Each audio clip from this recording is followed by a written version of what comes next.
Wala mang subsidiya sa 2025 budget. Hindi raw dapat matigil ang serbisyo ng PhilHealth ayon kay Pangulong Bongbong Marcos. Yan ang agenda report ni Pierre Pastor.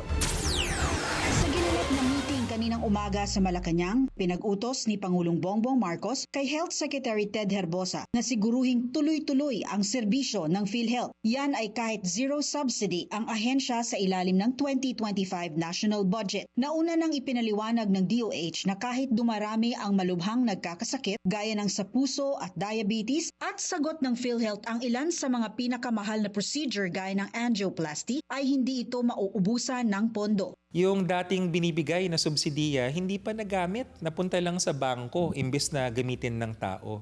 Ang PhilHealth kasi ang tawag natin dyan isang pay-as-you-go insurance system. Paluwagan ba na sa isang taon, hindi lahat ng Pilipino magkakasakit, pero yung mga magkakasakit, merong nagbayad para sa kanila. So, sabi ng gobyerno, yung nakatago dyan sa loob ng bangko na sobra-sobra, yan muna yung gamitin. Nag-approve ang PhilHealth Board of Directors ng 284 billion corporate operating budget para sa 2025 na may kalakip dun sa loob ng 284, 271 billion yung budget para sa benefits. So meron pong budget. Walang subsidy, yes, pero merong budget. Meron pa kaming isang in-approve yung Board of Directors yung para sa emergency benefits. Dati-rati kasi kapag na-emergency ka, hindi ka naman na-admit, hindi ka napasok sa loob ng ward, walang PhilHealth coverage. Magbabayad yung pasyente or yung DOH.